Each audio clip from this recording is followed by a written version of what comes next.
Hello friends, welcome to our YouTube channel Voice and Idea, and today we are going to discuss chapter 4 Tribals, Decus and the Vision of a Golden Age, NCERT class 8 History. तो चलिए शुरू करते हैं.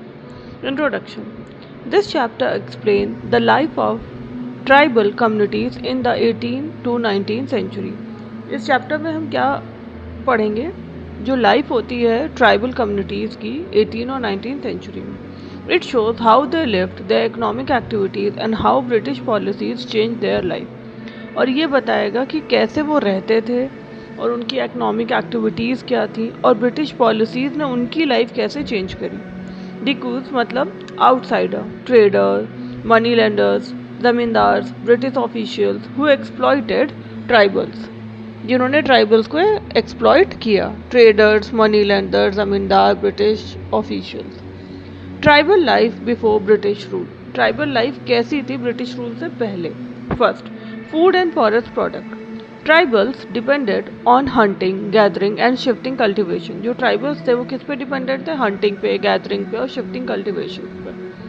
Collect करते थे fruits, collected fruits, roots, honey and herb from forest.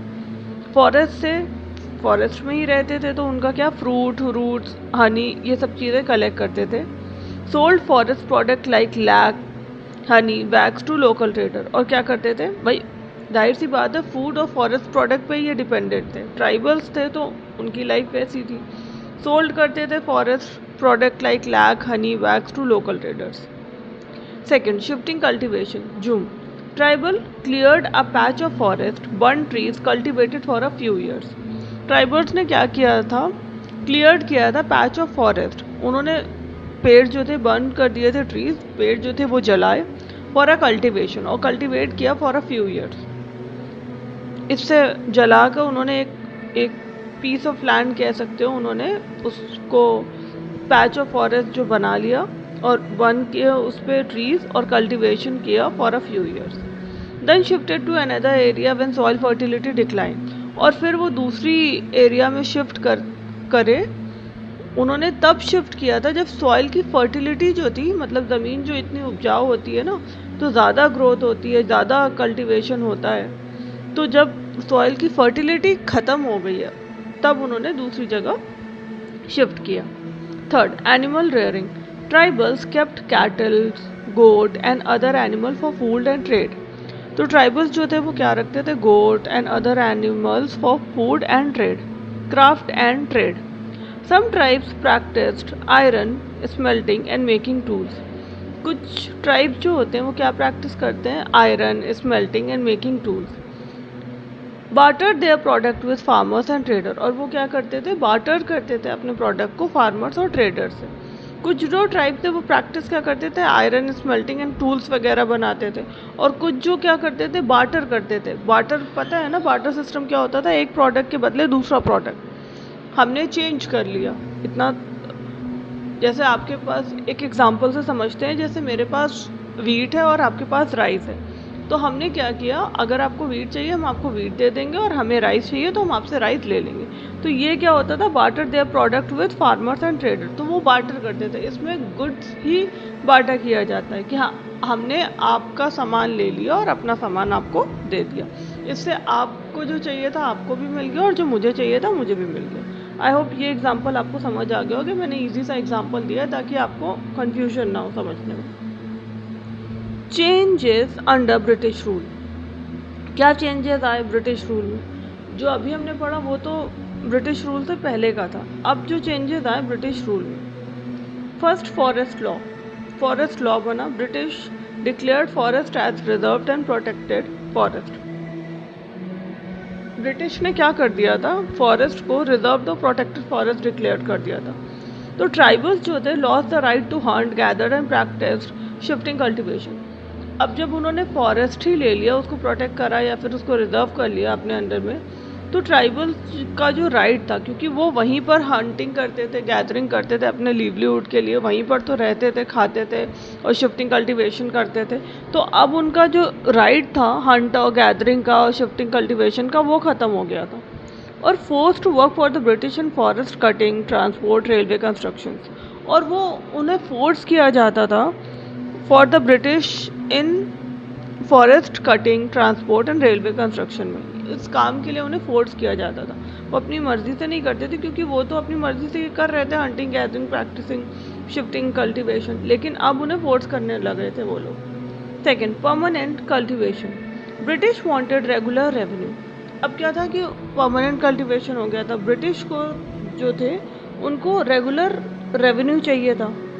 Encourage करते थे settled farming, और सेटल्ड फार्मिंग को वो एनकरेज करते थे। Tribals who practice jhum were force to settle, many became poor. जो ट्राइबल्स प्रैक्टिस करते थे जूम, उनको जो था उनको फोर्स करने लगे थे वो लोग। तो क्यों फोर्स करने लगे थे? ताकि उन्हें रेवेन्यू मिले। इसीलिए बहुत सारे लोग जो थे वो पुअर हो गए। मतलब अब जाहिर सी बात है, उनको जब रेवेन्यू ज़्यादा देंगे तो उनके पास तो कुछ बचेगा ही नहीं, तो गरीबी तो आएगी ही ना। Third, exploitation by dikus. अब क्या है, एक्सप्लॉयटेशन भी हो रहा था। Money lenders gave loan at high interest. जो मनी लेंडर्स थे वो क्या कर रहे थे, लोन जो था किस पे, हाई इंटरेस्ट पे दे रहे थे। Tribals lost land. तो उससे क्या हुआ, ट्राइबल्स जो थे उन्होंने लॉस्ट कर दी लैंड, मतलब अपनी लैंड खो दी। Traders bought forest product at low prices. जो ट्रेडर्स थे वो फॉरेस्ट प्रोडक्ट जो थे वो लो प्राइजेस पे लेते थे। Zamindars demanded high rent from tribals. और जमींदार ने क्या किया था, हाई रेंट लेते थे ट्राइबल्स। मतलब देखा जाए तो हर तरफ से ट्राइबल्स को दिक्कत थी। अगर लोन ले रहे हैं तो वो भी हाई इंटरेस्ट पर है, अगर अपना प्रोडक्ट बेच रहे हैं तो इससे भी उनको ज़्यादा फ़ायदा नहीं हो रहा है, क्योंकि जो ट्रेडर्स हैं वो लो रेट पे ले रहे हैं, मतलब लो प्राइजेस पे ले रहे हैं उनसे। और ज़मींदार्स ने, अगर वो रेंट पे भी काम कर रहे हैं तो ज़मींदार्स ने भी हाई रेंट किया हुआ है। तो ले देकर देखा जाए तो ट्राइबल्स को ही सारी चीज़ें फेस करनी पड़ रही हैं। Tribals revolt and resistance.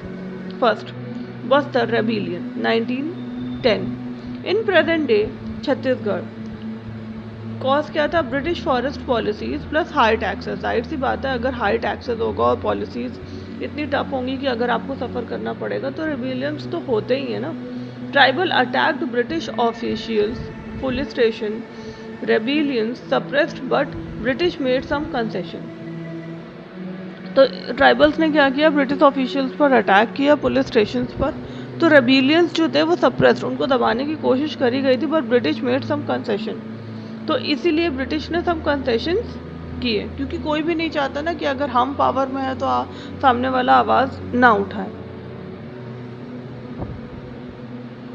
Second, Santhal rebellion 1855 to 1856। Santhals revolted against money lenders, zamindars and British leaders. कह सकते हो ब्रिटिश, है ना। तो जो संतल्स थे उन्होंने रिवॉल्ट किया मनी लेंडर, जमींदार और ब्रिटिश के लिए। लीडर्स कौन थे, Sindhu and Kanhu Murmu. Large scale uprising but brutally suppressed, और ये लार्ज स्केल पर हुआ था। Birsa Munda and the vision of a golden age. Birsa Munda tribe Jharkhand. Birsa Munda tribe के थे झारखंड में। Launched the Ulgulan great tumult movement in 1890। Preached against, किसके लिए प्रीच्ड किया था इन्होंने, British officials, missionaries, zamindars, money lenders.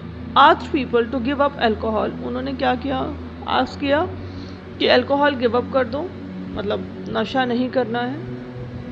Follow tribal conditions, tribal traditions को फॉलो करना है, जैसी उनकी कंडीशंस थी, जो भी उनके कल्चर थे वो चीज़ें फॉलो करनी है उनको। फाइट अगेंस्ट आउटसाइडर, और जो ट्राइब से बाहर के हैं उनके अगेंस्ट फाइट करना है, like dikus. Dreamed of a golden age, और उन्होंने क्या किया, ड्रीम किया गोल्डन एज के लिए। A free tribal land without exploitation, एक गोल्डन एज के लिए उन्होंने सपना देखा, एक free tribal land without exploitation, जो कि विदाउट एक्सप्लॉयटेशन एक फ्री लैंड होगी ट्राइबल के लिए। अरेस्टेड एंड डाइड इन 1900, और वो अरेस्ट कर लिए थे, और कब उनकी डेथ हुई थी, 1900 में। Remembered as a great tribal hero, और कैसे रिमेंबर किए जाते हैं, ग्रेट ट्राइबल हीरो की तरह। आई होप आपको क्लास समझ आई होगी। अगर क्लास अच्छी लगी हो so do like, share and subscribe. मिलते हैं नेक्स्ट वीडियो में। Thank you.